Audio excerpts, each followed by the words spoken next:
todos, muy buenas tardes y bienvenidos a este webinar Conociendo el pie diabético desde dentro. En primer lugar, agradecer a Urgo la iniciativa de promocionar este tipo de formaciones digitales en estos tiempos de pandemia y seguir dando y aportando beneficios en la educación profesional a los profesionales de la salud, sobre todo en torno al pie diabético. Mi nombre es José Luis Lázaro, soy profesor de la Universidad Complutense de Madrid y el jefe de la unidad de pie diabético de la misma universidad.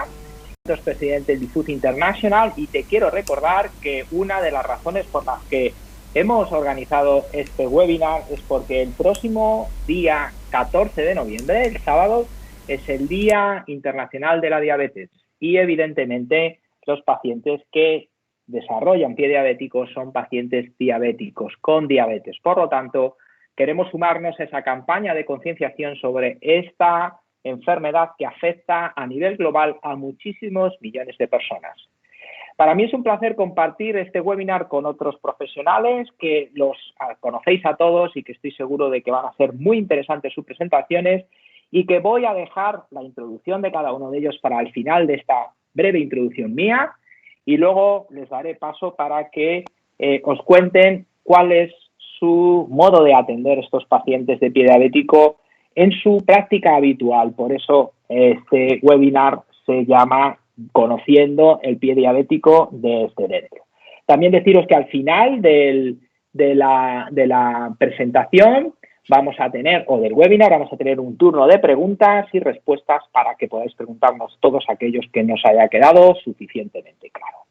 Bueno, evidentemente de lo que vamos a hablar aquí esta tarde es de pie diabético. Pie diabético que sabemos que es una complicación de la diabetes, en la cual, bueno, pues fundamentalmente, entre otras cosas, porque no solamente es una úlcera de pie diabético, los pacientes van a desarrollar una lesión en el pie a consecuencia fundamentalmente de la neuropatía que en algunas ocasiones coexiste con la isquemia o que pueden desarrollar procesos infecciosos que al final van a dar lugar a úlceras de pie diabético o úlceras complicadas. Esa tríada etiológica va a hacer que las úlceras de pie diabético se manifiesten o se presenten en una complicación compleja que requiere de un abordaje multidisciplinar. Esto significa que difícilmente un profesional y un solo especialista va a poder dar solución a los problemas que presentan nuestros pacientes con pie diabético. Y de ahí la importancia de aumentar la concienciación y sobre todo recordaros que el pie diabético no es solo una úlcera, sino que la úlcera es la consecuencia de algo más grave que el paciente tiene a nivel sistémico.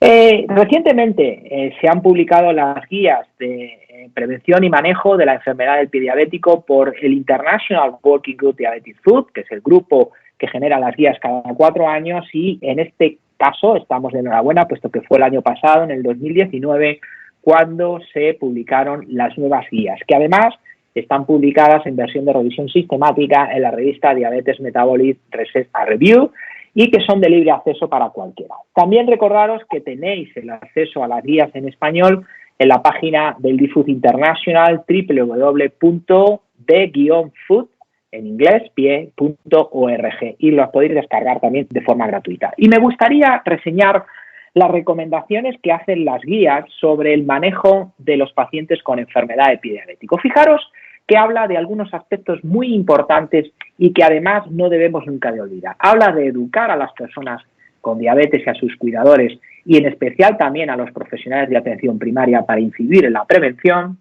Habla de tener preparados sistemas de detección de personas con pie en riesgo. Eso significa que para que no se provoquen estas úlceras de pie diabético es importante tener sistemas de estratificación del riesgo. Habla de que una vez que estas personas estén identificadas es necesario intervenir sobre ellas, de ahí que para reducir el riesgo de ulceración se tenga que aportar a estos pacientes una atención podológica y un suministro de calzado adecuado. Tengo que hacer hincapié en este punto porque, por desgracia, en nuestro país la atención podológica no es universal ni gratuita para los pacientes con diabetes y es un grave problema porque cuando un paciente con pie de riesgo no recibe cuidados básicos, generalmente desarrolla esa úlcera. Una vez que el paciente desarrolla la úlcera, es muy importante que tenga un acceso rápido y efectivo al tratamiento, sobre todo cuando es una úlcera complicada. y en ese sentido, fundamentalmente cuando está complicada con infección o con isquemia. Pero también recomienda el International Working Group que tengamos un sistema de auditaje, de auditoría, para mejorar el funcionamiento de atención de estos pacientes y asegurar que la práctica clínica y la práctica a nivel local cumple los estándares de cuidados para estos pacientes. Recordar que la única forma de homogeneizar resultados es que todos tratemos a nuestros pacientes según marca la evidencia. Y por último, habla de algo muy importante y que probablemente lo llevamos olvidando durante muchos años en nuestro país, y es establecer estructuras diseñadas para pacientes que requieren cuidados crónicos. Ojo, que eso a veces choca con el establecimiento de un sistema sanitario que está hipertrofiado en la atención del paciente agudo y que probablemente tiene una asistencia eficiente y competente en pacientes con eventos como la infección y la isquemia, pero que cuando este paciente requiere un seguimiento a largo plazo, estos pacientes se pierden en un peregrinaje donde muchas veces no encuentran la atención idónea. Recordar, esto no lo digo yo, lo dicen los estándares internacionales y al igual que cualquier otros protocolos rigen el manejo de otras enfermedades, tendríamos que cumplir con los estándares que a nivel internacional nos manda o nos dicta la evidencia. Otro de los problemas que tenemos con la atención del pie diabético es que durante muchísimos años hemos hablado de unidades de pie diabético, unidades que por desgracia a veces eran unidades, una sola persona. Pero esas unidades que deben de formarse alrededor del equipo multidisciplinario de pie diabético, las llamadas unidades hospitalarias, no se deben de entender como una unidad de atención única a estos pacientes. Una unidad de pie diabético debe integrar a los equipos de atención primaria. Y ahí es muy importante el papel de los médicos de atención primaria y de la enfermera comunitaria. Porque junto con ese equipo multidisciplinar y con esos equipos de protección del pie que precisamente hemos hablado antes necesarios para el establecimiento de ese seguimiento crónico del paciente, deben de manejar y deben de tratar al paciente de una forma coordinada entre atención primaria y los servicios hospitalarios. Pero para que esto funcione se necesita habilidades, conocimiento, respeto, cooperación, comunicación y algo muy importante que es lo primero de todo, concienciarnos en que estamos tratando a un paciente con una complicación muy grave que pone en peligro la pierna y la vida de la persona con diabetes.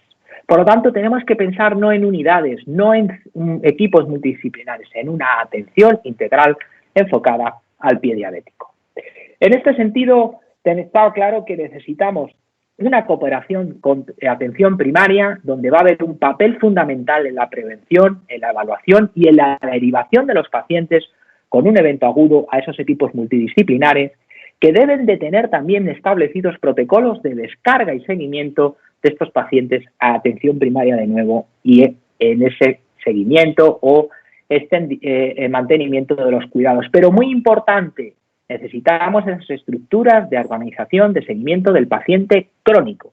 Eso significa que a veces necesitamos esas estructuras intermedias que den continuidad al cuidado y que den cabida y sobre todo que den atención a un volumen ingente de pacientes que requieren visitas a veces semanales o mensuales y que van aumentando el número de demandas asistenciales tanto de atención primaria como de los hospitales. Por lo tanto, coordinarlo no es tan sencillo. Necesitamos, por lo tanto, esa participación en la atención primaria, las unidades del pie diabético, en esa integración del paciente y, sobre todo, que tengamos equipos de atención al pie diabético que eviten que exista un retraso en la derivación. Ese es nuestro peor enemigo. ¿Y por qué es nuestro peor enemigo? Porque los pacientes con una úlcera de pie diabético tienen el potencial de deteriorarse rápidamente sin una pronta evaluación y sin tratamiento. Son pacientes que en 24 o 48 horas pueden poner en amenaza la viabilidad de su pierna y incluso la supervivencia. Por lo tanto, tener un equipo de atención primaria coordinado y conectado con los equipos multidisciplinares de pie diabético es básico para reducir el número de amputaciones, para aumentar la supervivencia de nuestros pacientes y para garantizar un abordaje adecuado de los mismos.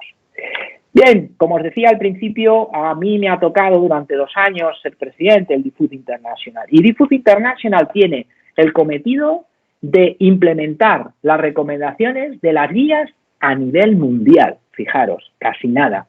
¿Y cuál es el problema? El problema es que una cosa es la evidencia y otra cosa es la práctica clínica. Y que en determinados entornos y niveles asistenciales la implementación se encuentra con muchísimas barreras y con muchísimas dificultades que hace difícil la implementación de las mismas. Por eso DeFood International está empeñado en el desarrollo de herramientas que ayuden a los profesionales en su día a día a hacer el manejo del paciente más ágil, más sencillo y más rápido. Por ejemplo, a través de circuito de derivación ágil, este Fast Track Pathway, es decir, circuito de derivación ágil, para tratamiento de las úlceras del pie diabético, que lo que hace es clasificar la úlcera en 3 niveles y lo que hace es definir cuáles son los circuitos de derivación entre atención primaria y atención especializada. Y además buscando consensos con las sociedades científicas a nivel local, como por ejemplo en España con el aval de la Sociedad Española de Diabetes y la Sociedad Española de Angiología y Cirugía Vascular a través de sus grupos de trabajo y de su capítulo de pie diabético respectivamente. ¿Para qué? Pues para llegar a algo que es importante, consensos. Consensos para que probablemente entre todos manejemos mejor a nuestros pacientes y para que probablemente estos pacientes se manejen de forma más adecuada. Pero no diciéndole a las personas que estamos tratando mal al paciente con pie diabético, sino diciéndoles que podemos tratarlos mejor. Ese es el comienzo para que todos, unidos, con un mismo objetivo, podamos manejar a nuestros pacientes de mejor forma. Y por eso, fijaros, hemos publicado recientemente el documento de consenso sobre acciones de mejora en la prevención y manejo epidemiológico en España, con acciones rápidas, sencillas y fáciles de implementar. Os animo a que os descarguéis el documento a través de la página de la revista Endocrinología, Diabetes y Nutrición y podáis revisar el documento y, dependiendo de la especialidad o de la profesión sanitaria que tengáis, implementéis esas habilidades en vuestro día a día. Bueno, pero lo más importante de todo es aportar luz en todo este mar de datos y es deciros que el 80% de las lesiones se pueden prevenir y que sobre todo tenemos que intentar germinar esos modelos de atención integral que antes hemos comentado. Compañeros que van a contaros cómo se manejan estos pacientes en el día a día, desde la atención primaria a las unidades de atención especializada. Están con nosotros esta tarde Moisés Reyes, que es enfermero de atención primaria en Canarias. Está con nosotros el doctor Gabriel Rivera, que es podólogo de la unidad de pie diabético del Hospital Donosti en San Sebastián, en el País Vasco. Y está con nosotros el doctor José Ramón March, que es jefe de servicio de Angiología y Cirugía Vascular del Hospital de Getafe. Y ellos nos van a contar que esto es posible y que manejando a estos pacientes desde dentro podemos aprender más acerca de cómo salvar pies y salvar vidas. Muchas gracias y adelante.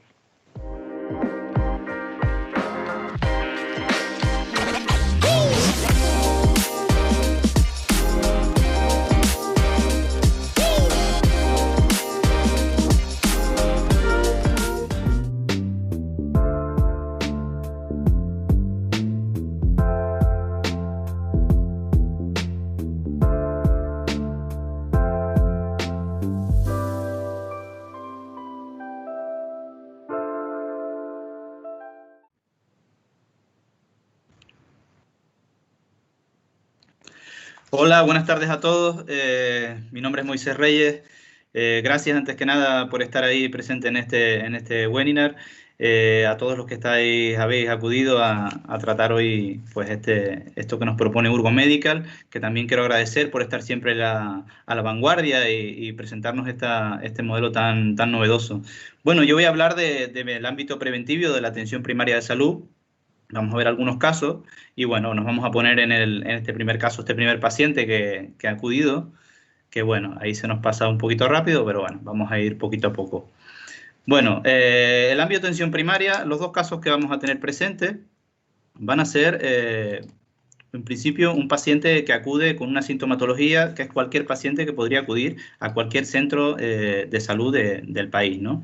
En este caso, acude con nosotros José Ángel, que es un varón de mediana edad, 55 años, trabaja de comercial, fumador ocasional, un paciente diabético tipo 2 desde hace 7 años, pero que presenta una reciente insulinización por una descompensación, una hemoglobina glicosilada de 9, glucemia media estimada 288, porque presenta una mala adherencia a dieta, ejercicio físico. Es un paciente que trabaja 10 horas diarias de una manera itinerante, come fuera del trabajo, llega tarde, llega muy cansado a casa. Es voluntarioso, pero bueno, nos encontramos en este caso con un paciente de entrada bastante habitual en nuestra consulta. Antecedentes personales, diabetes, dislipemia, hipertensión arterial, y tiene un tratamiento farmacológico con una insulina basal, una metformina y una simvastatina, ¿no? Bueno, pues tenemos a José Ángel dentro de la consulta y vamos a ver la razón por la que acude. Él acude habitualmente a las revisiones a su centro de salud y no son muy frecuentes, pero es alguien que tiene bastante conocimiento acerca de su enfermedad. O sea, dentro del programa del diabético, él se realiza electro, retinografía y en principio es un paciente bastante cumplidor. Pero en esta visita podemos comprobar que él nos va a decir unos síntomas relacionados con sus pies. En la visita él se encuentra mejor, las cifras de glucemia han disminuido, se inyecta bien la insulina, pero nos refiere que durante la noche siente una especie de ardor, lo define como fuego en la planta de los pies. Se levanta en la mañana con la sensación de los pies muy fríos y anda un poco preocupado por esto. No sé si el compañero me puede pasar la diapositiva. Ahí, perfectamente. Él refiere que se cuida mucho los pies, un paciente que se hidrata, es consciente de la complicación crónica que requiere su diabetes, pero nunca nadie le ha mirado los pies. Él nos comenta que ha oído por ahí que de alguna manera hacemos algún tipo de chequeo de los pies en atención primaria, pero que él nunca ha recibido eso, ¿no? Entonces nos ponemos en marcha y bueno, en la metodología habitual de la consulta, bueno, toma de tensión, su glucemia, y nos hemos quedado con la duda acerca de esos síntomas que nos define y vamos a informarle y consultarle acerca de si está de acuerdo que le hagamos esa valoración de los pies. Es importante, recordemos otros valores como el pudor, la sensación de tener el pie sucio, o sea, siempre que vayamos a hacer una captación, una valoración de esos pies in situ, o sea, de manera programada, tenemos que informar al paciente, ¿de acuerdo? En este caso, él accede perfectamente a que le hagamos una valoración ya que siente, pues, preocupación. Si me pasan, por fin.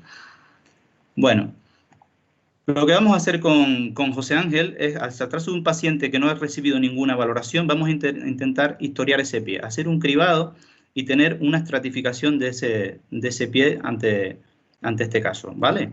El paciente presenta una descompensación actual. Esos son los valores previos, los factores previos que tenemos que identificar. Fumador ocasional, comentamos en su momento, y se trata de un paciente, por lo tanto, metabólicamente descompensado.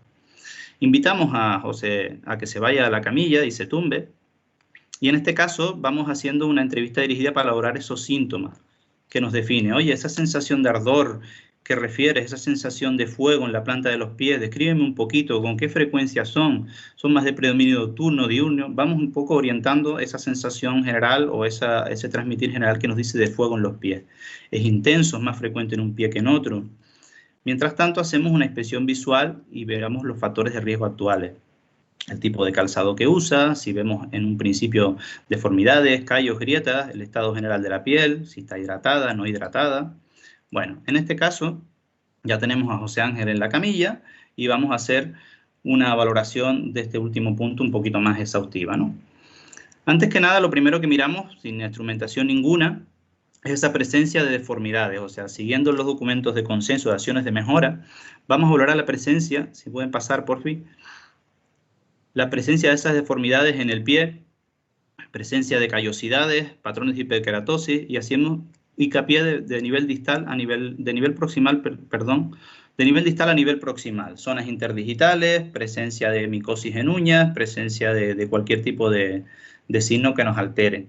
Y referente al cribado vascular que haremos posteriormente, también tenemos algunos signos que podemos valorar, como si el pie tiene frialdad, comentaba que tenía los dedos fríos, se levantaba con los dedos fríos, si tiene ausencia de vello, piel seca, hipotrofia muscular, sospecha de necrosis, esas cositas las podemos ver de manera visual previo a realizar el cribado. Bueno, pues ya tenemos a José Ángel preparado y vamos a proceder a hacerle el cribado. Bueno, dentro del cribado vamos a empezar por el cribado neuropático. Si me pueden pasar por fin, Jordi. Vale. Siguiente. Vale, muy bien. En el cribado neuropático Según el documento de acciones de mejora que tenemos en consenso, vamos a hacer un cribado a través del monofilamento de semen Weinstein, explorando 3 puntos a nivel plantar, como muestra el gráfico.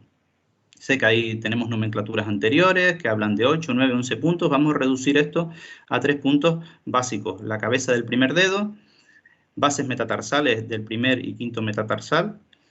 Y esos 3 puntos vamos a hacer un cribado a través del monofilamento. Es importante de cara al monofilamento, recuerden que está medido, que tenemos que hacer una presión aproximadamente de 60 gramos, pero en este caso el paciente tiene que saber qué le vamos a hacer. O sea, es bueno que le mostremos el filamento, le mostremos en la mano la sensación que va a sentir o lo que le vamos a hacer en el pie. Es algo nuevo para él, por lo tanto, una vez comprobado que él sepa lo que va a sentir, ya procedemos a explorar esos 3 puntos. Si esos 3 puntos están presentes, pues correcto. En cuanto uno de los dos no lo sienta, pues podemos confirmar la afectación. Eso referente a la exploración del cribado neuropático. Es cierto que en cualquier set que tenemos de neuropatía, pues tenemos otras herramientas que podemos usar perfectamente como exploración complementaria, como es el caso del diapasón que vemos en la imagen en la exploración de una señora. Referente al diapasón, pues nos habla un poco de la afectación en la sensibilidad profunda, que es lo primero en parte que se puede llegar a perder. Y nada, básicamente lo mismo, mostrarle al paciente en la mano o en el brazo que vea la sensación de vibratoria que va a sentir.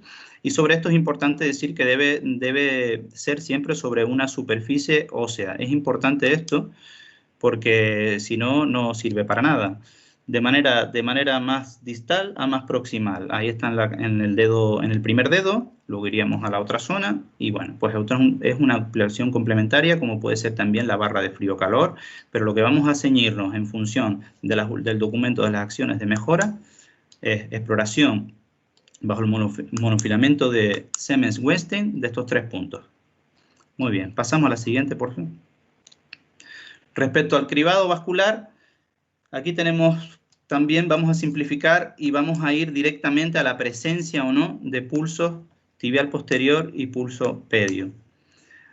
Sé que tenemos en muchos centros de salud ecodoppler, tenemos posibilidad de medir el ITB, pero en un principio, en las nuevas guías, el nuevo documento de mejora habla de valorar presencia de pulso tibial posterior y pulso pedio.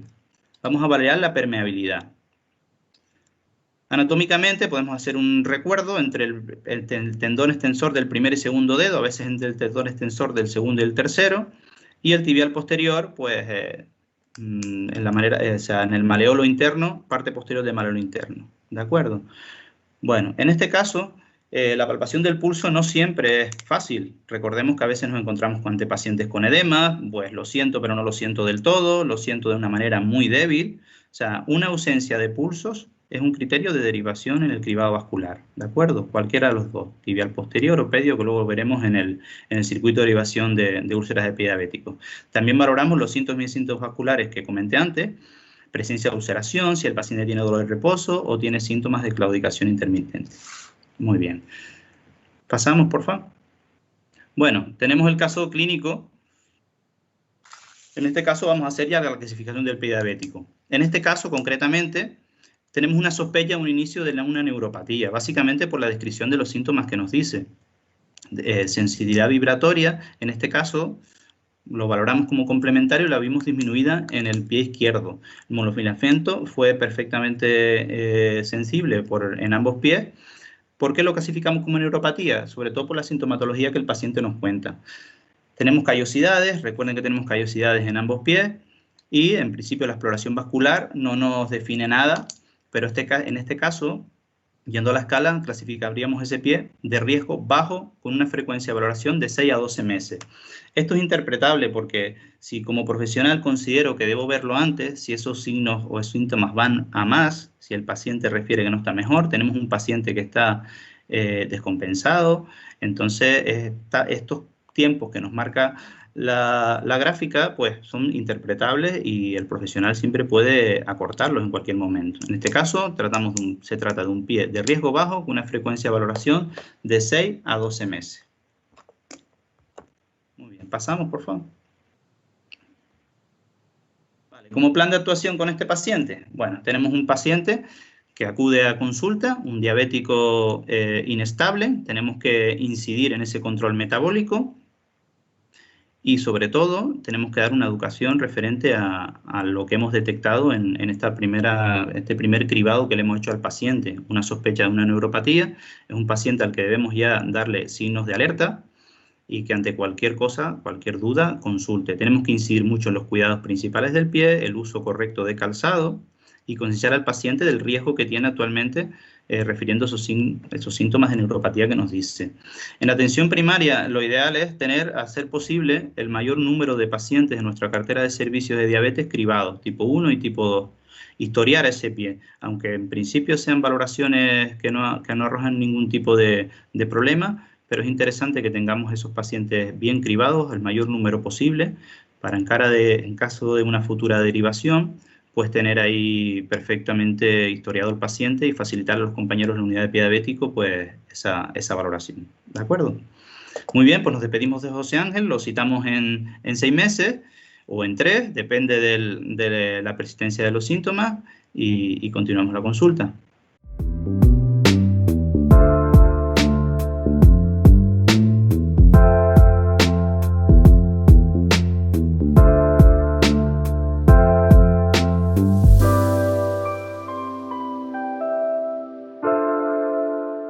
Bueno, la siguiente paciente que tenemos, una señora que me cae muy bien, se llama Candelaria, una señora de mediana edad, diabética tipo 2, insulino dependiente desde hace 3 años, y Candelaria trabaja en una gasolinera en turnos de 8 horas. Presenta una retinopatía leve, no proliferativa, y es una mujer bastante activa. Camina diariamente, se baña en la playa, ella es una mujer que es todo energía.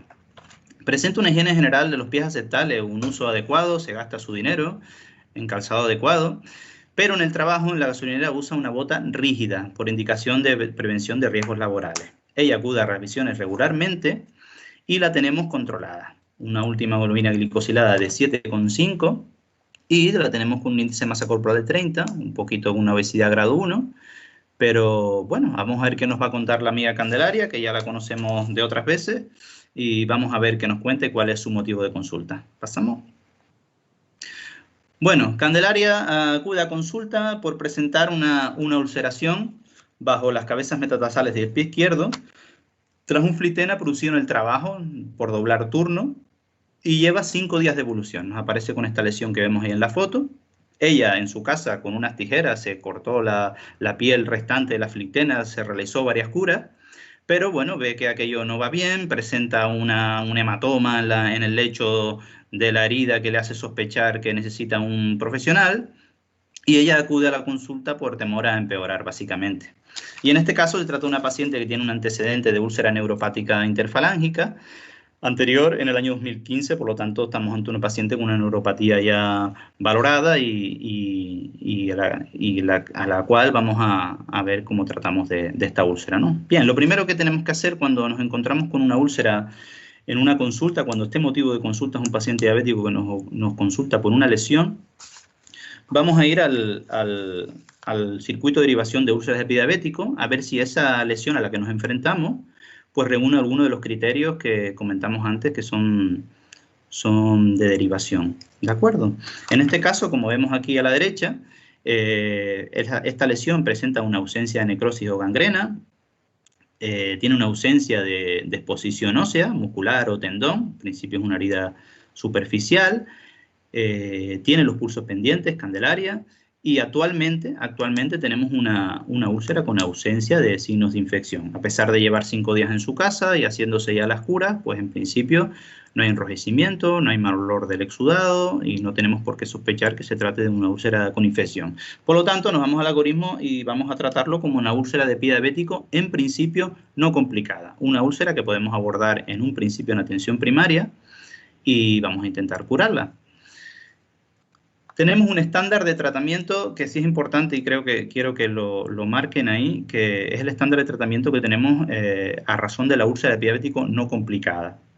Vamos a abordar esta cura en un máximo de 2 semanas, 14 días de tratamiento, donde tendremos que obtener mínimamente un 30% de reducción del área de la úlcera, con signos de granulación o epitelización. Eso va a marcar el camino que estamos abordando de este tratamiento en la consultación primaria sea el correcto. Si tenemos una úlcera con esa evolución tórpida que no evoluciona, que en estos 14 días el abordaje de nuestras curas no es suficiente, no vemos esa reducción, pues un criterio de derivación del paciente. ¿De acuerdo?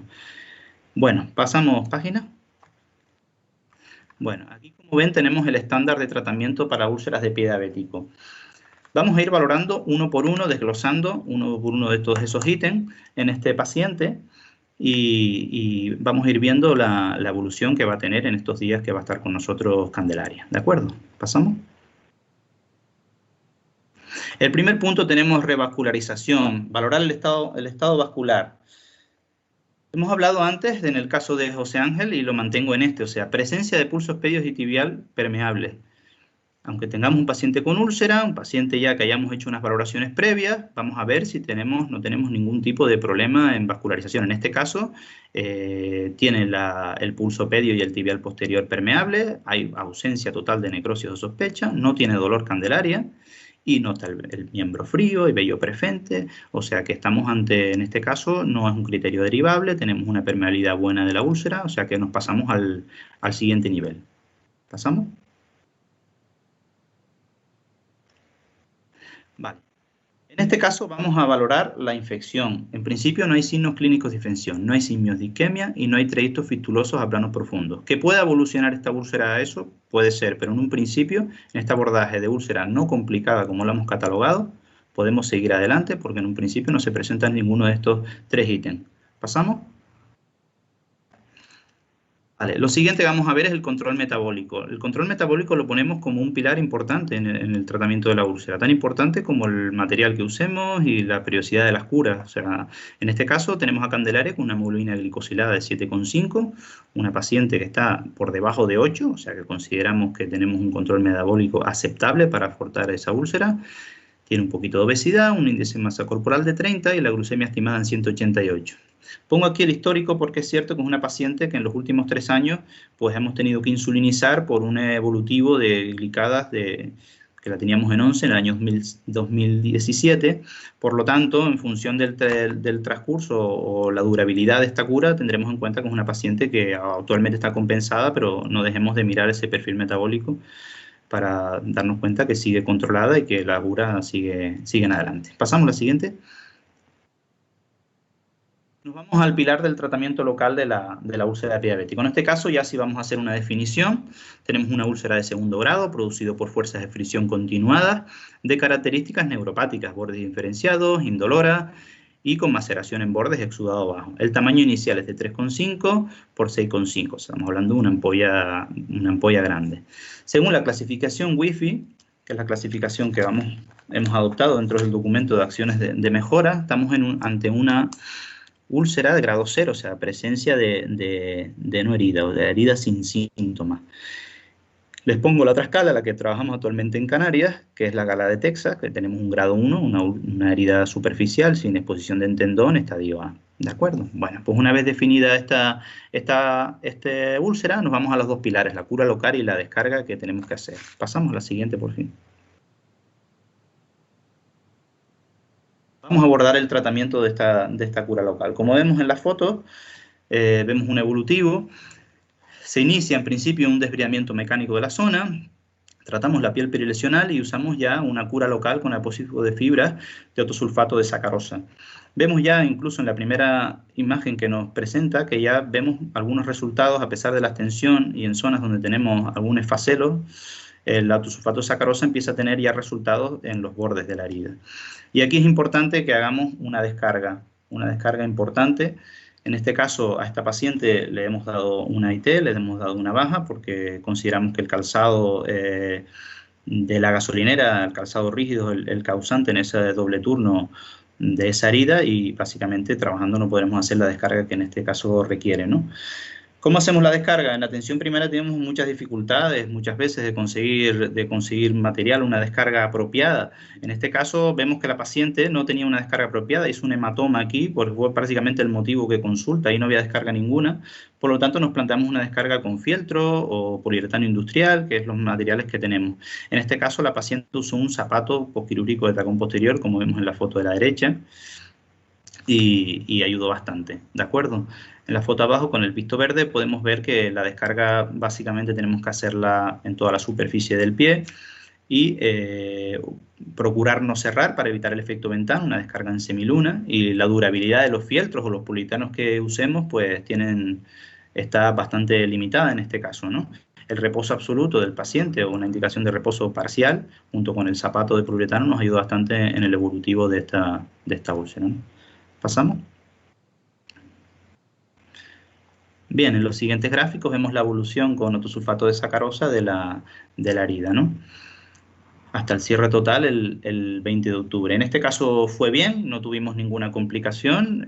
La paciente es una paciente bastante cumplidora a nivel de asepsia en sus pies y bastante cumplidora con las curas, que no nombré antes, curas cada 48 horas, perdón, que no nombré en la diapo anterior. Y en este caso tenemos la cura del 20 de octubre. Pero lo más sensato de esto, lo que quiero que ustedes vean, que cumplimos el estándar. Siguiente, por favor. Cumplimos el estándar que comentábamos antes de pie diabético. O sea, antes, des en cuenta que le hablaba de que en una úlcera de pie diabético teníamos que tener esos primeros 14 días, ver esa reducción. En este caso, este abordaje del 27 de septiembre al 8 de octubre tenemos bastante reducida la superficie de la úlcera, ¿no? O sea, en este caso hemos logrado cumplir ese objetivo del tratamiento de úlcera de pie diabético no complicada, pero si no fuese así, si pues esto tuviese un signo de infección, una isquemia por algún lado o una fistulización o algo, pues procedería a la derivación que hagamos en los circuitos de derivación. Y el 20 de octubre tenemos actualmente pues el cefritena cerrado en unos días. Pasamos, por favor. Bueno, referente a las recomendaciones que le damos a Candelaria, pues tenemos que concienciarla sobre el riesgo que pueden suponer cambios repentinos en la actividad. Ella actualmente hacía 8 turnos de 8 horas sin problema. Doble un turno, pues un día con una carga de trabajo, o sea, hubo un cambio ahí repentino en su día a día, en su zapato profesional que le provocó esta herida. No tenemos que alertar del riesgo que suponen los cambios en la aparición de lesiones o roces, ¿no?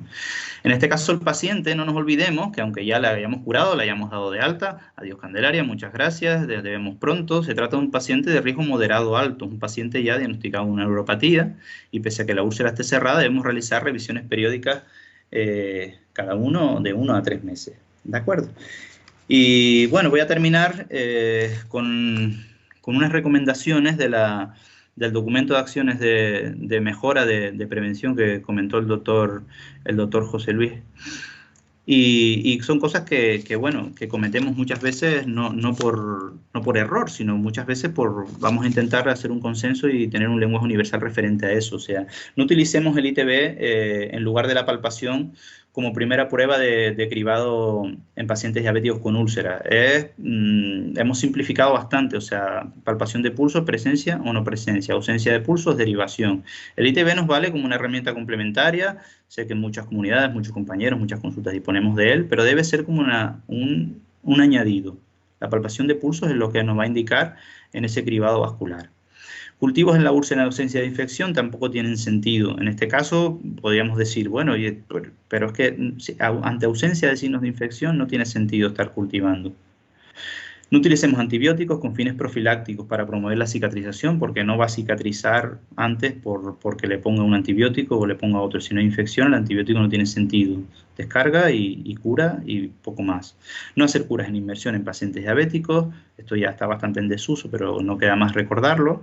Y bueno, esto es importante, no usar el calzado vital del paciente. Si tenemos unas ampollas, unos flictenas, una lesión neuropática producida por un calzado, pues este paciente hay que darle DIT, hay que entender que ahora mismo no podemos o tenemos que evitar esa complicación de esa úlcera y nada más, ¿de acuerdo? Pues nada, referente a esto, hemos curado a Candelaria. Disculpen la transición de las diapositivas, hemos tenido algún problema técnico y nada, y le doy paso a mis compañeros que van a presentar casos muy interesantes.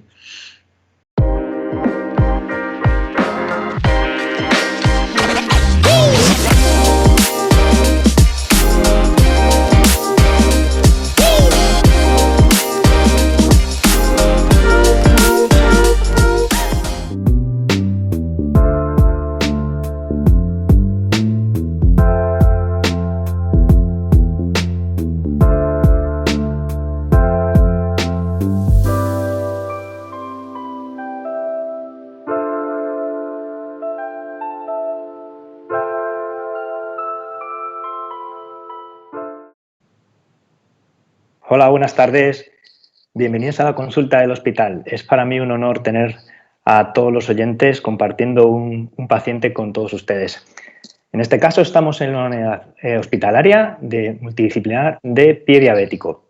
Vamos a ver a nuestro primer paciente de la tarde, el cual vamos a pedirle que se siente por favor en el sillón, le vamos a descalzar, vamos a ponernos cómodos y vamos a quitarle el vendaje. En este caso os presento a un paciente de 59 años, es un paciente diabético tipo 2 con una neuropatía, es un paciente conocido en seguimiento en primaria y nos han avisado últimamente porque el paciente ha presentado una lesión nueva. Vamos a ver que es un paciente que tiene hipertensión, insuficiencia renal crónica, acabamos de descalzar, le estábamos quitando el vendaje y estábamos viendo lo que tiene. Os presento a nuestro paciente de 59 años, es un paciente diabético tipo 2, con neuropatía, un paciente conocido de la unidad, con antecedentes, como ven, de problemas arteriales, en el cual en el año pasado, en el año 2019, ya le hemos hecho algunos procedimientos a nivel endovascular para revascularizar la arteria femoral superficial, los distales, perdió un dedo y ahora presenta la úlcera que ven. Es un paciente con problemas renales crónicos y exfumador. Además de este tipo de pacientes, desde atención primaria a la unidad de pie diabético nos van a llegar otro tipo de pacientes. ¿Qué tipo de escenarios nos vamos a poder encontrar? Pues fíjense, resumiendo, vamos a tener pacientes con úlcera. Muchas veces esos pacientes no van a tener los pulsos presentes. En ese caso, cuando los pacientes presenten ausencia de pulso, son pacientes candidatos a derivar a las unidades de pie diabético multidisciplinares o a los servicios de cirugía vascular. Además, vamos a tener que tener en cuenta que vamos a recibir otro tipo de pacientes, por ejemplo, pacientes con sospecha de infección. En este caso, vamos a ver como pacientes que tienen una úlcera en el dedo, vamos a ver que no tienen signos clínicos de infección y luego vamos a explorar esa úlcera.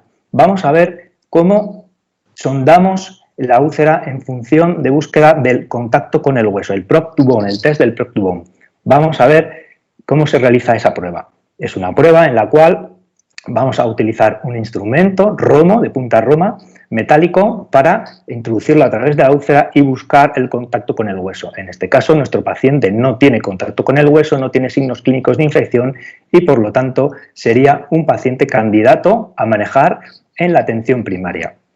Si nuestro paciente, como decía el compañero desde la primaria, se nos estanca, está ocurriendo algo con él, podemos mandarlo a las unidades de pie diabético después de esos 15 días. Si no ha habido un avance significativo, podemos derivarlo porque algo se nos puede estar escapando. En este caso, seguramente se podría estar escapando que pudiera tener una hiperkeratosis que hay que retirar o una descarga insuficiente porque el resto de parámetros están perfectamente resueltos.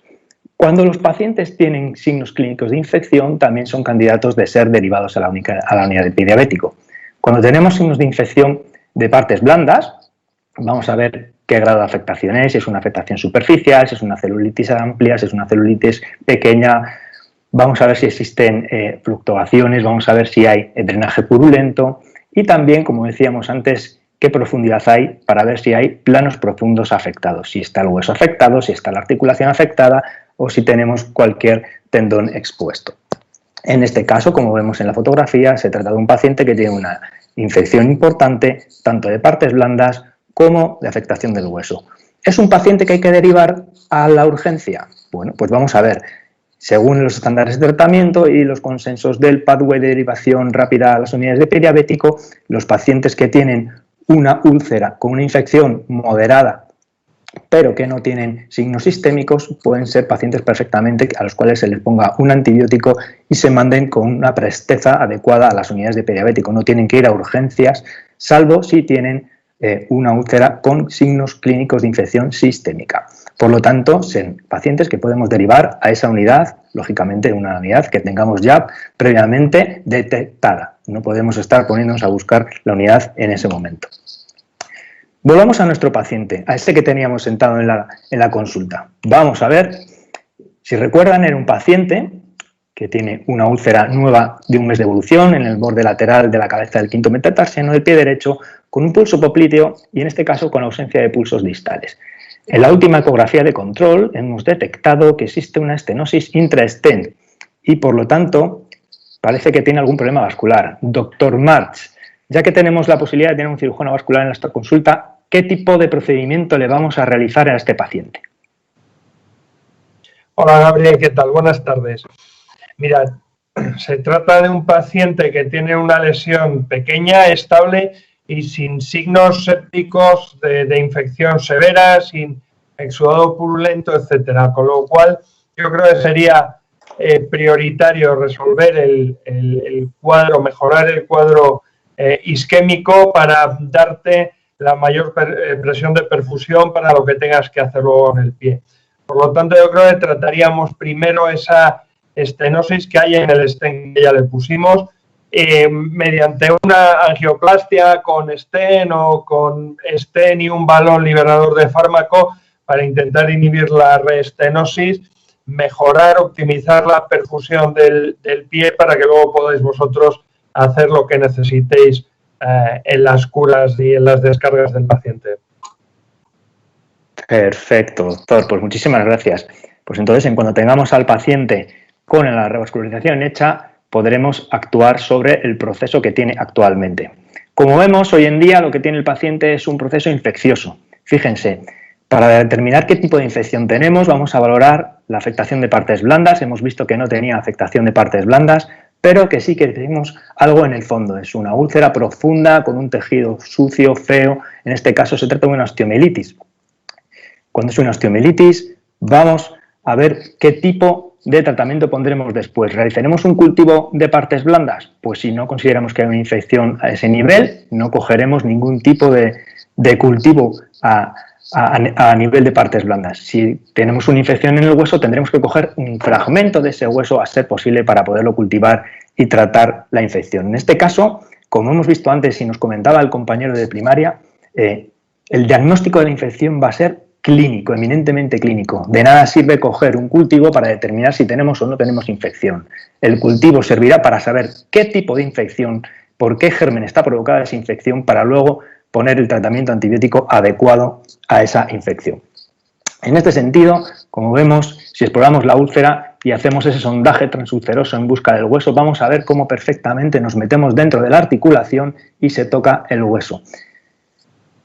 Cuando esto ocurre, vamos a poder clasificar la úlcera en función de las infecciones en una infección de un grado moderado, un grado 3. Además, hemos visto que es un grado moderado con una osteomielitis, por lo tanto, según las últimas guías internacionales, vamos a añadirle una O detrás de la clasificación. Me acabo de dar cuenta de que en el número 4, que sería la infección severa, hay un error y pone el número 3 también. Recordaros, esta infección que estamos viendo en la pantalla es una infección con una osteomielitis sin afectación de partes blandas en un paciente isquémico que va a precisar una revascularización. Por lo tanto, vamos a dejar a nuestro paciente que se vaya con el cirujano vascular y, mientras tanto, vamos a chequear su historial para ver cómo tiene el resto de componentes que afectan al paciente. Es importante detallar en este sentido el control metabólico que presenta. Vamos a fijarnos fundamentalmente en la hemoglobina glicada y un valor por encima de 8 será un valor por el cual habrá que efectuar una llamada, una derivación a su médico de referencia, al que controla las glucemias, para que proceda a un mejor ajuste de estos valores. Es importante no olvidarlo, que tenemos que tenerlo en cuenta.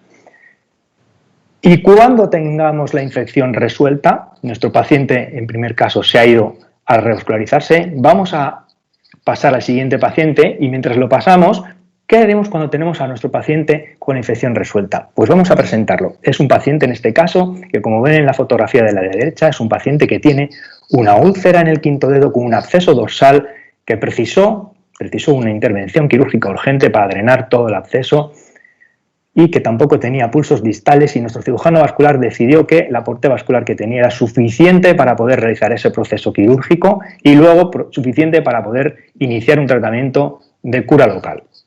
Es un paciente también con neuropatía, con anemia crónica y exfumador. Cuando tenemos un paciente que ya nos devuelven desde el hospital a la consulta, a las consultas externas, pues tenemos que empezar a determinar qué tipo de cura local vamos a proceder a realizar. En este sentido, si es un paciente que tiene una neuropatía y una isquemia con un componente moderado, que no sería una isquemia crítica, en el cual estaría contraindicado, como luego nos van a recordar los cirujanos vasculares, el uso del desvidamiento extremo, vamos a realizar un desvidamiento adecuado a la situación del pie y de la úlcera en cada momento, en cada consulta. En este sentido, podemos utilizar bisturí, pinzas o cualquier tipo de cura adecuada al desvidamiento que requiera nuestro paciente. El desvidamiento tiene que ser una acción continua en cada cura, no es un desvidamiento que se realiza un día en el quirófano y hasta que no pasan 2 semanas y vuelve por la unidad, se realiza otro. Si se realiza cada cura, si se realiza cada desvidamiento, la herida va a evolucionar más rápidamente y con menos riesgo de que se infecte. Además, vamos a prestar importancia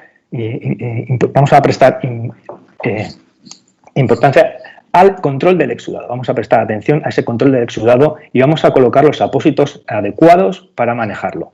Realizaremos curas, como decíamos al principio, cada 48 horas, a veces cada 72 horas podemos espaciar, pero si el paciente presenta un exudado muy elevado, podemos realizar curas diarias. Iremos eligiendo el periodo de cambio de curas en función del exudado y de los apósitos que tengamos en cada momento. Y además vamos a promocionar la cicatrización. ¿Qué tenemos para los pacientes, en este caso, con una etiología neuroisquémica de sus lesiones? Tenemos el apósito con octosulfato de sacarosa, que podemos colocar como apósito primario después del bridamiento, del lavado, de la higiene, y luego podemos aplicar sobre ese octosulfato de sacarosa cualquier apósito secundario para gestión del exudado. Son apósitos que vamos a utilizar fuera de un ambiente infectado, pero sobre cualquier tipo de tejido que presente el lecho de la úlcera. Puede estar granulando, puede estar con esfacelos, podemos tener fibrina, podemos tener biofilm. Mientras no haya infección, podemos colocar el octosulfato de sacarosa sobre el lecho de la herida para conseguir una correcta epitelización de las lesiones. Y algo que no nos tiene que olvidar en todos los pacientes que estamos recibiendo en la consulta es algo fundamental y que se inicia desde el principio de que conocemos a nuestro paciente. Nuestro paciente tenemos que quitarle el zapato normal, el zapato convencional en la consulta, nada más que detectemos un problema en el pie y tenemos que colocar el primer tipo de descarga. Hay muchos sistemas de descarga, el yeso de contacto total, las botas no removibles, las botas que se pueden eliminar, los zapatos postquirúrgicos en sus versiones plano, en sus versiones con tacón posterior, los fieltros, las ortesis para los dedos. Cualquier sistema de descarga que el paciente necesite lo vamos a ir implementando. Es fundamental que todo pase por descalzar. Cuando tenemos una herida no podemos mandar al paciente a su casa con un zapato convencional. El zapato hay que retirarlo y colocar un zapato adecuado o una descarga adecuada siempre a cada paciente. Y lógicamente en función de la localización que presente la herida. Si nuestro paciente además tiene otros componentes como la isquemia, pues habrá que elegir el mejor tipo de descarga porque a veces no podemos colocar la mejor descarga posible por la presencia de isquemia. Como ya tenemos todos estos conceptos claros, vamos a ir a la consulta de nuestro cirujano vascular porque al parecer tienen un paciente allí y nos están avisando. Muchas gracias.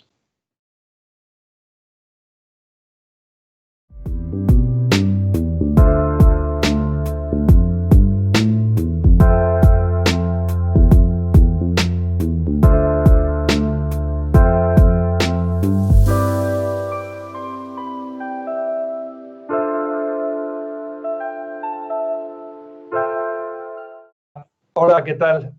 Buenas tardes y nada, aquí estamos pasando un rato juntos viendo una de las cosas que más nos gusta porque debemos estar muy enfermos, que es el pie diabético.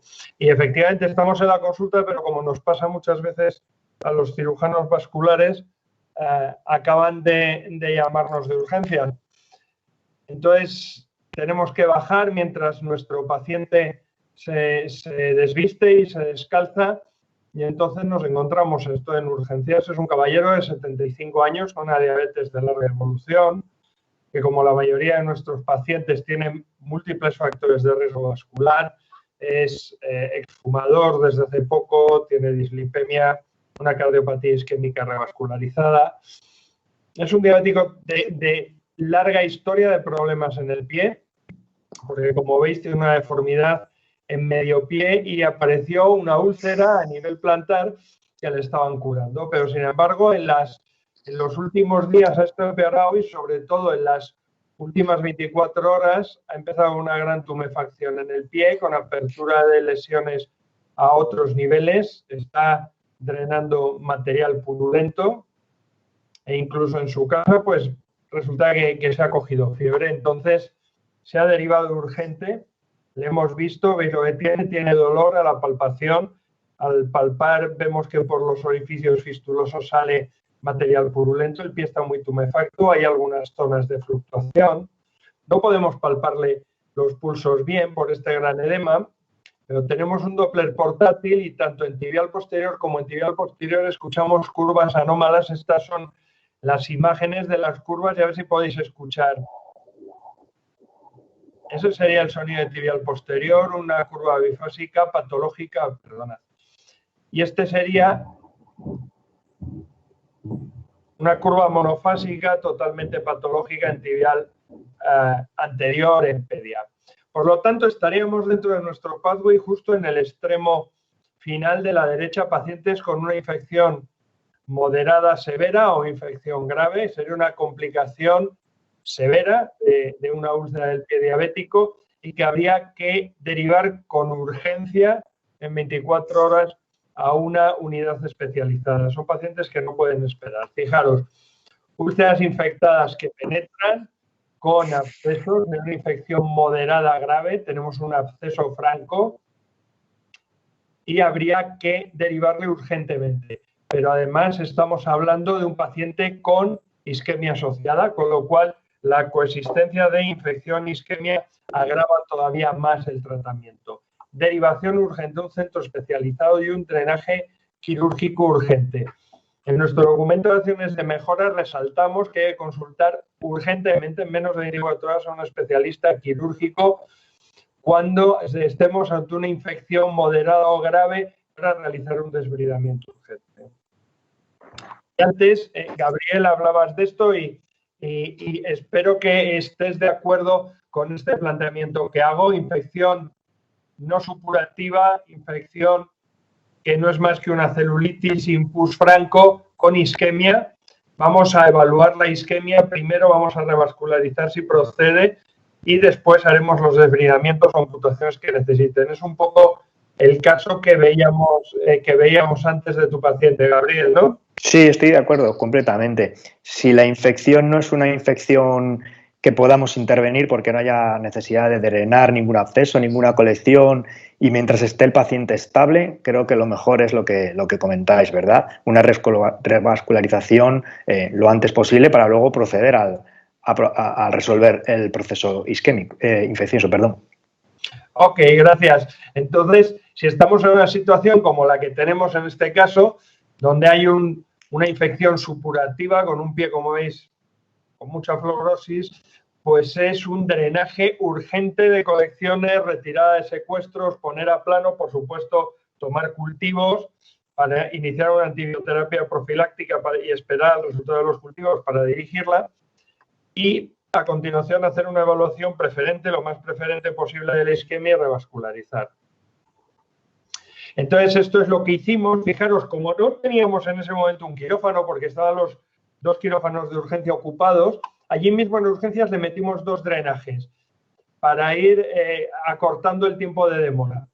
Y cuando a las 3 horas acabaron los cirujanos y los traumatólogos con sus urgencias, entonces ya le subimos y veis, hicimos un desbridamiento muy amplio de todo el canto interno del pie y la planta, eliminando colecciones y llegando al tejido lo más sano paciente. Y como os decíamos, dentro de nuestro documento de acciones de mejoras, reflejamos y remarcamos una vez más que en aquellos pacientes que asocian infección e isquemia estamos en el peor de los panoramas donde el riesgo de pérdida de extremidad y de mortalidad es mayor. Bien, ¿y qué pasa? Una vez que ya le hemos drenado hay que evaluar la isquemia. Hemos dicho que en un screening inicial vamos a ver simplemente pulsos ausentes. ¿Y cómo vamos a evaluar? Pues vamos a hacer una serie de test hemodinámicos. El índice tobillo-brazo tiene poco valor por la gran calcificación arterial. Índice de brazo TCPO2, en este caso no pudimos hacerlo porque con la gran inflamación del pie salían poco útiles. Y luego la indicación de revascularización la valoramos en función de esto, de la clasificación WIFI o WIFI. Es una clasificación que valora el riesgo de amputación, que serían estos recuadros de arriba, y la necesidad de revascularización en función de 3 parámetros.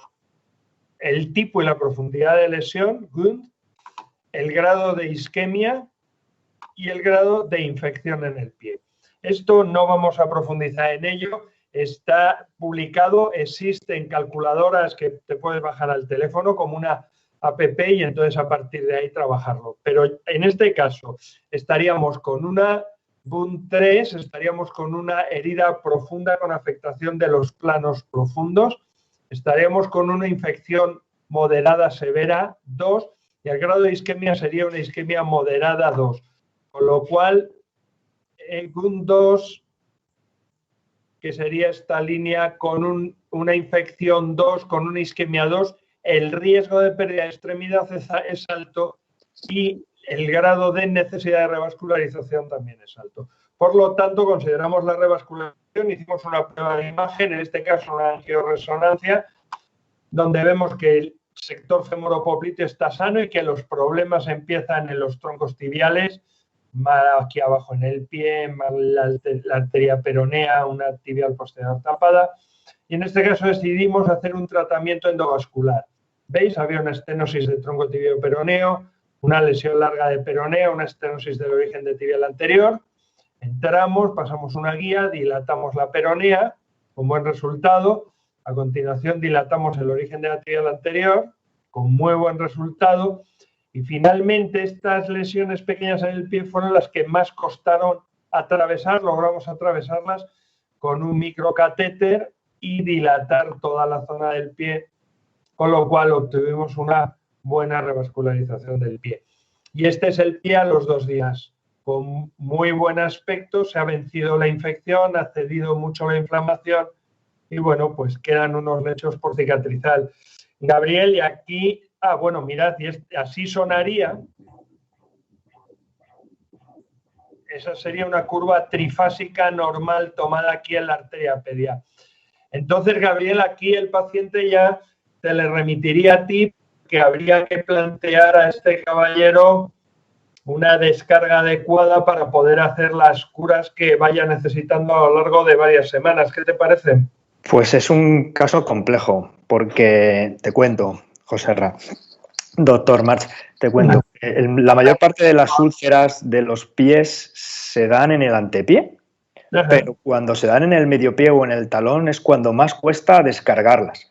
Descargar las úlceras del tarso medio es terriblemente difícil, entonces necesitamos dispositivos que no son, por regla general, los simples fieltros, necesitamos algo más. Ese algo más o son yesos de contacto total, o son botas removibles, o son botas neumáticas para poder realizar descargas muy agresivas, porque como veis son úlceras muy complejas, con planos afectados muy profundos y en un sitio que no perdona. Una nueva infección en ese tarso medio posiblemente se lleve la pierna por delante. Perfecto. Oye, evidentemente, si fuera sencillo no estaríamos aquí. Estamos aquí para hacer estas cosas. Yo creo que esto es importante, el tener claro cada uno de los niveles, lo que tenemos que abordar, dónde llegamos, dónde tenemos que devolverlo o escalarlo o desescalarlo. Esto es un trabajo colectivo donde no todo el mundo podemos o debemos tratar todas las lesiones y cada uno tenemos que hacer nuestro trabajo y apoyarnos en los demás para hacer un trabajo colaborativo. Bueno, entonces volvemos a la consulta donde nos está esperando este caballero, que ya es un viejo conocido, un caballero mayor de 77 años, también con múltiples factores de riesgo vascular.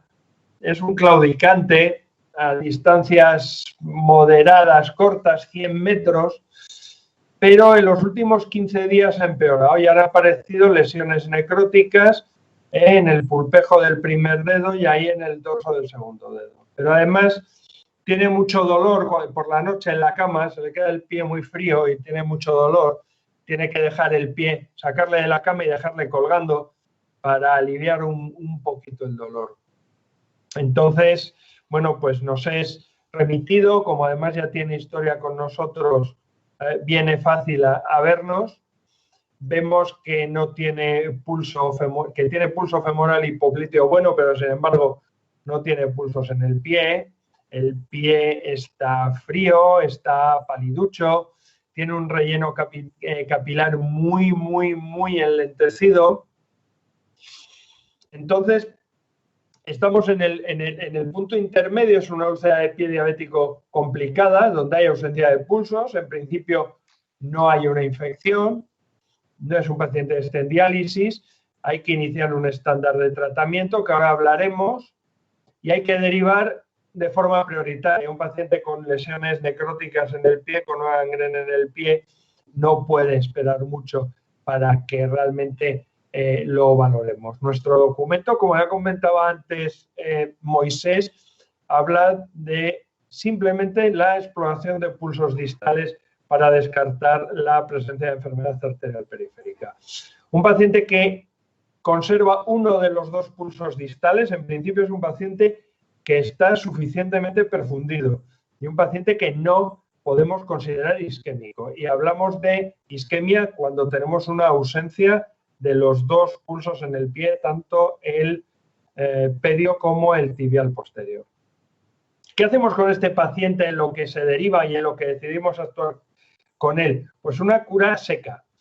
Como decía antes Gabriel, estos pacientes no hay que someterles a grandes drenajes, desbridamientos, etcétera. Una cura seca, momificar las lesiones y tener mucho cuidado en esto. Estos son lesiones producidas por el vendaje, un pie isquémico. Hay que dejar un vendaje literalmente a su caer, aunque sea estéticamente horroroso, pero literalmente a su caer para no provocar estas lesiones por roce por el vendaje. Lo decía Gabriel también antes, que no en todos los pacientes puede llevar la misma gota y que en un paciente isquémico hay que tener cuidado con el tipo de descarga. Pues en este caso, a las necrosis que ya se habían originado, pues aparecieron lesiones por un vendaje inadecuado. Total, volvemos a aplicar esto. En este caso era un paciente que tenía una TCPO2 por debajo de 25 milímetros de mercurio, con lo cual sería un paciente que la herida sería un 2, una lesión necrótica, sería una isquemia severa por debajo de 25 y ausencia de infección. Nos venimos a este recuadro, GUN2 con isquemia 3, infección 0, estaríamos hablando de alto riesgo de pérdida de extremidad, alta necesidad de revascularización. Es un paciente en una situación de isquemia crítica, lesiones necróticas, dolor de reposo en un paciente donde es objetivo una obstrucción arterial, es una isquemia crítica y la historia natural de la isquemia crítica sin revascularización es la pérdida de la extremidad en los meses siguientes. Entonces, hicimos un estudio arteriográfico, el sector femoropopliteo estaba más o menos bien y los problemas estaban distalmente, donde se obstruía la tibial anterior, la tibial posterior y la peronea distal estaba muy mal y nos quedaba aquí un segmentito de pedia. En nuestro documento decimos que en todo centro que trate pacientes de este tipo deberá tener experiencia tanto en revascularización endovascular, antes hemos visto una angioplastia tibial, como quirúrgica. Y efectivamente a este paciente decidimos hacerle un bypass desde aquí, desde la arteria poplitea hasta aquí, hasta la arteria pedia.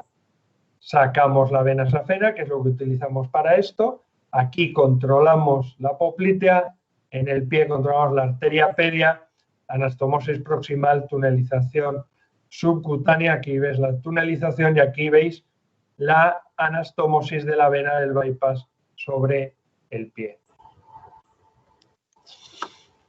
Y estos pacientes, evidentemente, hay que garantizarles un seguimiento por un equipo multidisciplinar.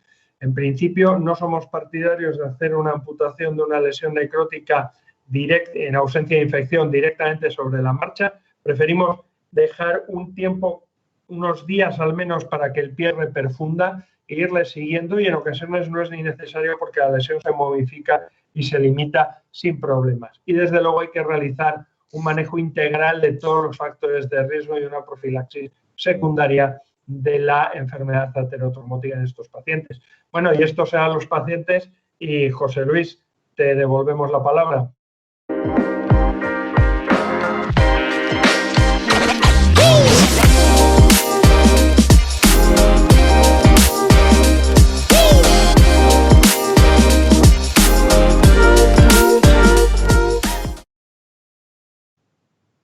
Muy bien, pues estupendo. Creo que seguro todos habéis disfrutado tanto como yo con este caso. La verdad que ha sido todo muy completo porque hemos visto pacientes con pie en riesgo, pacientes con lesiones no complicadas y pacientes con lesiones complicadas que deben de abordarse del equipo multidisciplinar.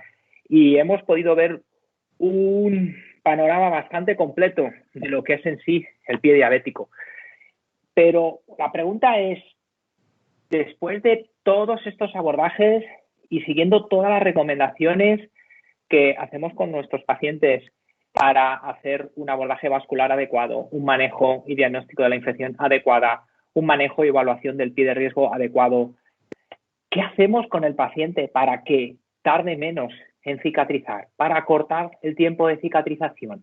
Después de ese enorme esfuerzo que se ha invertido en revascularizar al paciente, como hemos visto anteriormente en el caso que ha puesto el doctor Marx, después de esa herida enorme que tenemos, ¿podemos hacer algo para que esos pacientes cicatricen más rápido? Pues bueno, en principio yo creo que sí, pero las cosas no pasan por algo, no pasan así porque sí, por casualidad. La casualidad muchas veces es fruto de la provocación, del estudio, de la innovación. Y en ese sentido, pues la verdad es que podemos decir que estamos de enhorabuena a la gente que manejamos el pie diabético porque tenemos hoy por hoy el primer apósito que ha demostrado evidencia en el manejo de pacientes con úlcera y sobre todo en úlcera de pie diabético neuroisquémica. Fijaros, estos pacientes estaban huérfanos de tratamiento. ¿Hace cuánto? Hace poco. Hace, pues, antes de publicarse ese artículo que se publicó en Lancet, la revista Lancet, en el año 2018. Por lo tanto, tenemos que entender que aplicar la evidencia nos exige seguir esos lineamientos en todos los aspectos. Y no vale cuestionarla porque no la cuestionamos cuando está indicada la revascularización, ni la cuestionamos cuando está indicada el tratamiento quirúrgico de la osteomielitis, ni la cuestionamos cuando hay que aplicar una descarga, pero a veces cuestionamos la evidencia cuando estamos hablando del manejo local. Y fijaros, esto es muy importante para todos, no simplemente porque se trate de un producto u de otro, o porque haya detrás una compañía o determinada tecnología. Se trata de algo importante porque es la primera vez que tenemos evidencia para manejar la úlcera de pie diabético neuroisquémica fundamentalmente y no está basada en la opinión de expertos. Probablemente si yo ahora mismo dijese que el mejor manejo para una úlcera de pie diabético está fundamentado en tal u otro tratamiento, pues tiene un peso, porque os está hablando un experto y probablemente os pueda convencer. Pero lo importante no es lo que yo diga, lo importante es lo que diga la evidencia y lo que recomiendan las guías. Y fijaros, las guías de la International Working Group para la última edición de manejo y prevención de pie diabético, en su capítulo que hace hincapié en el manejo local de las úlceras de pie diabético, da una recomendación clara sobre el tratamiento de las úlceras de pie diabético neuroisquémicas no infectadas. Está diciendo que se trate con o que se considere el uso del manejo de estos pacientes con apósitos impregnados en octosulfato de sacarosa. Y es la primera vez que en las guías del International Working Group, y llevan ya 10 ediciones, es la primera vez que se incluye una recomendación asociada al manejo local. ¿Y esto por qué ha sido? Pues evidentemente porque lo respalda la evidencia, no la opinión de expertos. Además, no solamente se ha recogido la recomendación del uso de octosulfato de sacarosa en las guías del International Working Group, sino que también se han incluido las guías NICE. Las guías NICE son las guías que marcan las recomendaciones del manejo de los pacientes dentro del sistema público de salud de Reino Unido. Y además lo ha recomendado no solamente para los pacientes neuroisquémicos, sino en general para los pacientes con úlcera neuropática, porque entiende que si los pacientes con úlcera neuroisquémica funcionan bien, pues los neuropáticos deberían ir también bien. Y además, fundamentando en que si implementamos la evidencia, podemos conseguir resultados con menor coste y con mejor calidad de vida de nuestros pacientes. ¿Qué ocurre? Que cuando se trata de bajar, de implementar, fijaros qué difícil es implementar las recomendaciones basadas en la evidencia en nuestro día a día. A veces también es muy complicado implementarla y sobre todo en un campo que está rodeado de muchos mitos y leyendas, el campo de la úlcera y del manejo local. Cuidado porque todavía tenemos muy pocos pacientes que se benefician de este tratamiento y lo que tenemos que entender es que tenemos que saber implementar de forma adecuada, porque la única manera de homogeneizar resultados es seguir el lineamiento de los estándares internacionales. Es decir, nadie cuestiona que a un paciente con un aumento de colesterol pues hay que tratarlo con estatinas, porque es así lo que manda las guías de documento de consenso. Y debemos de intentar implementarlo de una forma objetiva, correcta y con indicaciones claras. Lo que ocurre es que, pues bueno, nos encontramos con faltas de concienciación, con presupuestos ajustados, con el cuestionamiento de lo que vale el tratamiento local frente a otros tratamientos, de a veces la evidencia clara de cuándo tengo que utilizar estos productos y, por lo tanto, la obligación de muchos de los que estamos trabajando en esto hace tiempo es el desarrollo de herramientas que os ayuden y que os ayuden de una forma práctica a hacer las cosas mejor y más sencillas para vuestro paciente. Y por eso, fijaros, hemos desarrollado en el DFOod International, con la colaboración del International Diabetes Food Peer Group y a través de una beca de colaboración de la Fundación Urgo, unas guías para tratar a estos pacientes en atención primaria y sobre todo durante los tiempos de pandemia, donde sabemos que hay mayor número de pacientes tratándose en atención primaria porque hay que descargar esa atención hospitalaria que está sobrecargada. Hemos desarrollado esta guía, que es una caja de herramientas para el manejo de la atención primaria, del paciente con úlcera prediabético en atención primaria, ligada a ese circuito de derivación que habéis visto anteriormente, y también algo muy sencillo, cómo darle instrucciones a nuestros pacientes para que se curen en casa, porque a veces es muy difícil establecer un nivel de comunicación adecuado, coherente y simple para que el paciente lo siga. Y nos hemos fijado en algo muy sencillo, las instrucciones de IKEA. Cuando vamos a IKEA a comprar un mueble y que se presupone que cualquiera es capaz de montarlo, pues también vamos a presuponer que nuestros pacientes y por lo menos sus cuidadores son capaces de encontrar la solución para hacerse ese seguimiento a veces en casa cuando el confinamiento o el distanciamiento con los centros sanitarios evita que tengan las revisiones o las consultas que su patología requiriera. Recordad que es muy importante que vais a encontrar toda esta documentación debajo del chat o la podéis descargar, pero si no, tampoco tengáis problema porque vais a recibir toda esta información, estos materiales a través de vuestro correo electrónico. Bueno, y en principio, por mi parte, nada más, simplemente decir que ahora es vuestro turno.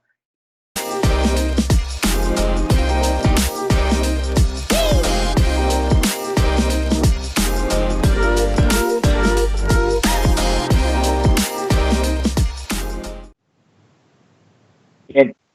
Bueno, pues estáis preparados porque yo tengo aquí ya en el horno bastante preguntas porque la gente está ansiosa de conocer algunas cosas que no queda claras. Voy a empezar por una que es la que casi siempre se repite en estos casos. José Ramón, pregunta a la gente, ¿y si no tiene pulsos, le hago el ITV o no le hago el ITV? ¿Qué hago con el paciente? ¿Tiro el ITV al cubo de la basura? ¿Para qué me vale? Porque la gente empieza a decir, ¿qué pasa? Lo preguntan mucho, sobre todo los enfermeros de primaria. ¿Qué les decimos, José Ramón? Ay, mira, el ITV, vamos a ver. El ITV, nadie va a negar su valor y sobre todo su valor como herramienta epidemiológica. Pero ahora mismo en pacientes diabéticos, fijaros que estamos hablando como mínimo un 25% de presiones falsamente elevadas, es decir, de índices por encima de 1.3 o de 1.4. Pero desconocemos cuántos índices con 0,8, con 0,9, con 0,75 que medimos en pacientes diabéticos realmente también son falsos, están falsamente elevados por la calcificación. Con lo cual, independientemente de que como herramienta epidemiológica para la estratificación del riesgo vascular y todas estas historias pueda ser muy útil, de cara al diagnóstico de la isquemia, sobre todo en estos pacientes diabéticos, presenta muchas limitaciones. Entonces, un paciente con ausencia de pulsos es un paciente que debe ser valorado por el cirujano vascular. Y fijaros que estos pacientes, casi y sin casi, nos puede dar más valoración que el índice tobillo-brazo el escuchar las ondas, que por eso os las he puesto. Con un entrenamiento tampoco demasiado sofisticado, puedes identificar si es una curva trifásica normal y estupendo o es una curva patológica. Pero en definitiva, paciente, se le cogen los dos pulsos, no hay isquemia. Se le coge un pulso y el otro no, tampoco hay isquemia. No le cogemos los dos pulsos, ese paciente tiene que ir a una valoración por cirugía vascular. Es lo más sencillo y lo más inclusivo. Yo creo que está claro, y está claro que si tenéis pacientes sin pulsos, tenéis que buscaros y tenéis que establecer una relación amorosa con vuestro cirujano vascular. Es importante esa colaboración y es importante que colaboréis con ellos. A veces lo que ocurre son faltas de comunicación. El cirujano vascular se cabrea porque le derivan mal el paciente, el enfermero se cabrea porque le devuelve el cirujano vascular el paciente. Es importante esa colaboración, esa comunicación, está claro. Ausencia de pulsos, cirujano vascular. Moisés, hay una pregunta que dice, ¿hay que descargar el paciente en primaria o se puede descargar el paciente en atención primaria? ¿Tú qué dices? Yo digo que sí, que por supuesto. Tenemos las dificultades que comenté en el caso de que los fieltros, que es lo que tenemos en un ámbito más de atención primaria, o poliuretanos y demás, tienen su durabilidad. O sea, la mejor descarga que podemos indicar en atención primaria, desde mi punto de vista, independientemente de lo hagamos en el pie, es el reposo del paciente, el reposo de esa zona. Pero podemos hacer descargas de una manera normal y en atención primaria. Lo que no tenemos es acceso a esos fieltros la mayoría de las veces y tenemos que buscarlo de una manera externa, ¿no? Pero por supuesto que sí, una descarga se puede hacer perfectamente en atención primaria, en una úlcera, como el caso que vimos, que se trataba de una úlcera de pie diabético no complicada. Aparte, obviamente, le indicamos al paciente un reposo, se le dio DIT y le hicimos, aparte, ya un zapato posquirúrgico para descargar. Pero sí, la respuesta es que sí, que podemos hacerlas bien, claro, lógicamente, pero sí.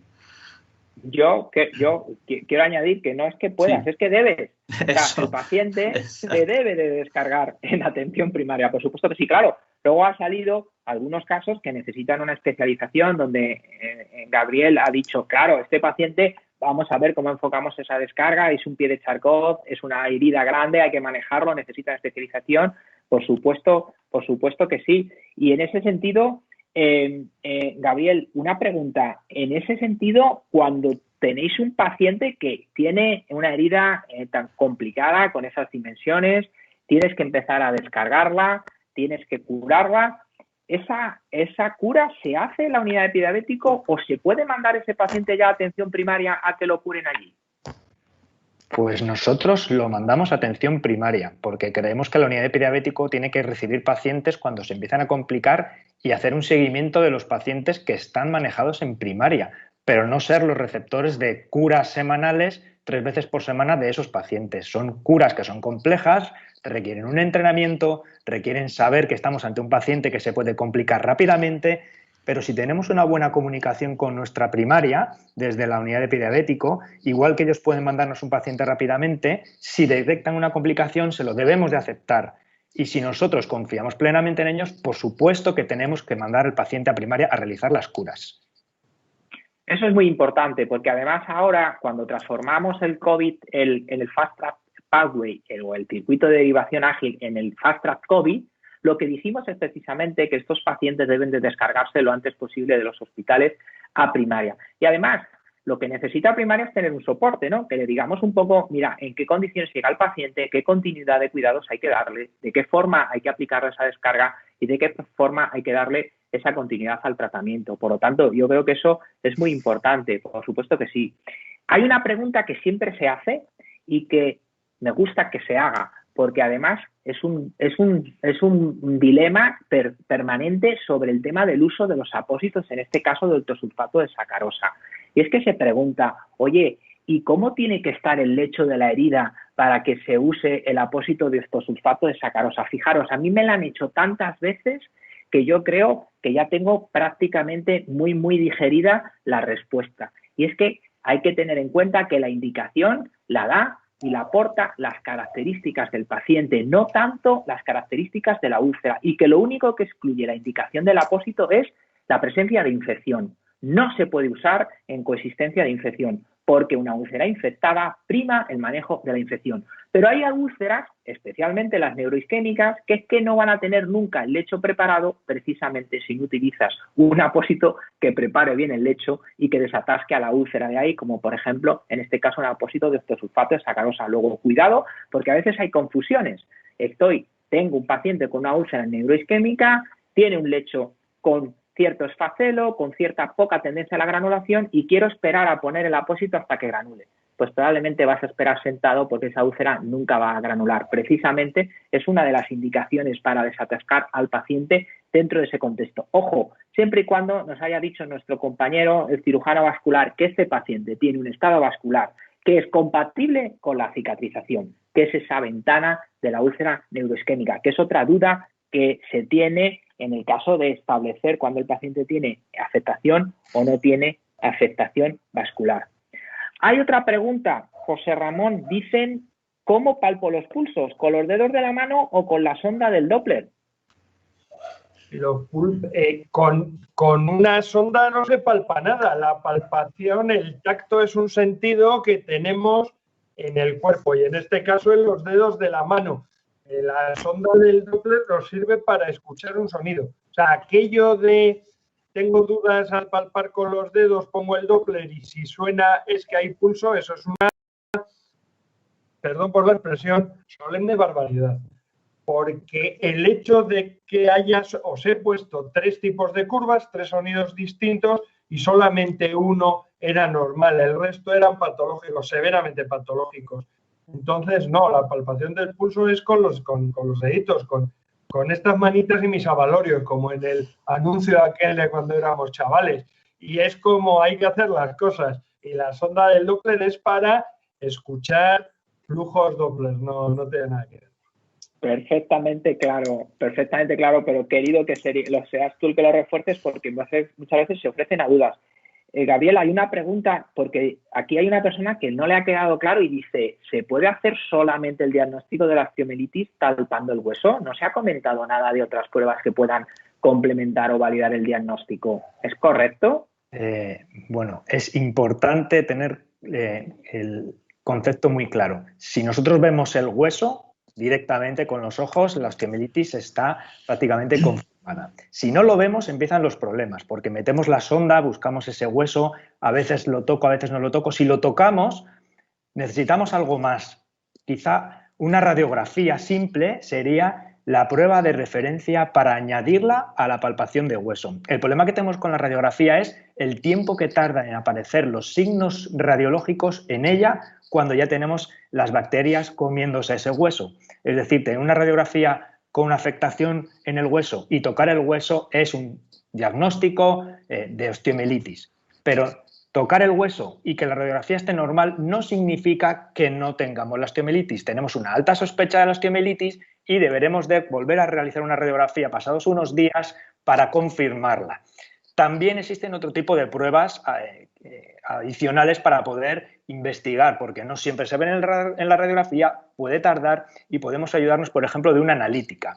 En las analíticas podemos valorar algunos parámetros, por ejemplo, la PCR o la velocidad de sedimentación globular, para ver si están interfiriendo y nos están informando acerca de procesos en el hueso que se den en fases tempranas. Muchas gracias, muy claro, muy claro. Yo estoy totalmente de acuerdo contigo. Si veo el hueso y lo toco, lo tengo claro. El profesor Liski y Eric, el profesor Senaville probablemente tienen muchas dudas, pero lo tengo claro. Pero sí es verdad que cuando hay dudas hay que complementarlo con otras pruebas que elevan la sensibilidad y la especificidad del diagnóstico. Moisés, ya la última pregunta y luego un cierre que os pido a cada uno. Pero la última pregunta, Moisés, para ti, que es también una pregunta recurrente. ¿Cómo hago la cura de un paciente con una úlcera isquémica? ¿Cómo le curo? Bueno, en principio una úlcera isquémica es un paciente que es derivable, o sea, una isquemia es uno de los criterios de derivación que tenemos, o sea, ante la sospecha de isquemia, hablo ya de sospecha, ni siquiera confirmada o franca, ese paciente es toma de pulso y automáticamente derivación para el servicio a los compañeros de unidad de pie diabético o cirugía vascular, o sea, eso lo tenemos que tener claro. El abordaje de la úlcera isquémica la podemos recibir en atención primaria pues rara vez, o sea, ese abordaje en un principio es motivo de derivación. Y entonces, claro, lo que pregunta siempre la gente, y tú lo sabes, sobre todo la enfermería en ese sentido, es, ¿está bien que le mande al paciente con una cura con povidona iodada al cirujano vascular hasta que lo valore? Bueno, ¿eso es correcto? En principio, la cura seca. El abordaje de la cura seca es el que lleva a la isquemia. O sea, podemos recepcionar un paciente en atención primaria por la razón que sea, de la indicación de vascular, de permanecer en el domicilio, una falange distal, una necrosis que debamos vigilar, esos signos de infección en atención primaria con una cura seca con povidona iodada. En ese sentido, sí es perfectamente abordable en atención primaria, nada de cura húmeda, ni meter mano, ni bisturí, ni nada por el estilo. O sea, cura seca, tapar y las indicaciones de cirugía vascular en el caso que lo recibamos. Y si lo recibamos en una instancia, una isquemia no valorada, pues proceso de derivación. Perfecto. Da gusto con vosotros porque es que contestáis perfectamente a lo que os pregunto. Qué bien, qué fácil es moderar una mesa con gente como vosotros. Muchísimas gracias. Yo, para despedir, solamente os voy a decir que digáis, sabéis que hemos publicado un documento de acciones de mejora. Aquí hay 2 coautores del documento, el doctor Mas, el doctor Rivera, y quiero que cada uno de vosotros diga una acción de mejora que entiende que es prioritaria de ejercer ya, ponerla en marcha en la atención de nuestros pacientes diabéticos. Una acción de mejora. Si queréis, empezamos por orden de las presentaciones. Moisés, una acción de mejora sobre el manejo y prevención del pie diabético en atención primaria. Yo creo que una de las acciones de mejora en atención primaria es estandarizar esa anamnesis previa en el pie sin valoración, ese cribado, hacerlo todos de una manera uniformada, llegar a un consenso, o sea, que no nos encontremos que en unos lugares hacemos unas cosas y en otros lugares otras, y tener claro el abordaje de los criterios de derivación, y básicamente sería unificar dentro del documento de acciones de mejora, la unificación de cara a todos de trabajar igual, ¿no? Esto es el caso que comentamos, de esa valoración neuropática de filamento muy acotada, la ausencia de pulsos, el Doppler lo dejamos a un lado, o sea, que todo eso sea un lenguaje universal que trabajemos de una manera de prevención conjuntamente. Está claro, estratificación de riesgo primaria es el centinela de nuestro paciente, estratificación del riesgo, prevención y derivación. Doctor Rivera, una acción de mejora. Pues yo me voy a quedar con la infección y dentro de la misma me quedo con el diagnóstico clínico de la infección. El cultivo, por favor, no se hace si no hay signos clínicos de la infección y, por lo tanto, el diagnóstico tiene que ser con esos signos clínicos: enrojecimiento, drenaje purulento, aumento del dolor, exposición de planos profundos, pero nunca utilizar un mero cultivo para el diagnóstico de la infección. Me quedo con eso. Muy bien, y por último, doctor Marx, una acción de mejora. Pues en lo que nos corresponde a los cirujanos vasculares, con esa especie de relación perpetua de amor-odio con primaria y de primaria con nosotros, creo que la principal relación de mejora es que seamos capaces de establecer puentes y canales de diálogo y protocolos conjuntos para trabajar. Es decir, el paciente diabético isquémico no puede tener demoras, el paciente diabético isquémico debe ser tratado adecuadamente y de forma conjunta. Incluso el paciente isquémico no revascularizable, hay que saber que no es revascularizable, y como estaba hablando ahora Moisés, cómo le tenemos que tratar en domicilio, y todo eso lo dificulta mucho de forma histórica la falta de comunicación entre cirugía vascular y primaria y cirugía vascular. Yo creo que la principal acción de mejora sería establecer redes de trabajo colaborativo.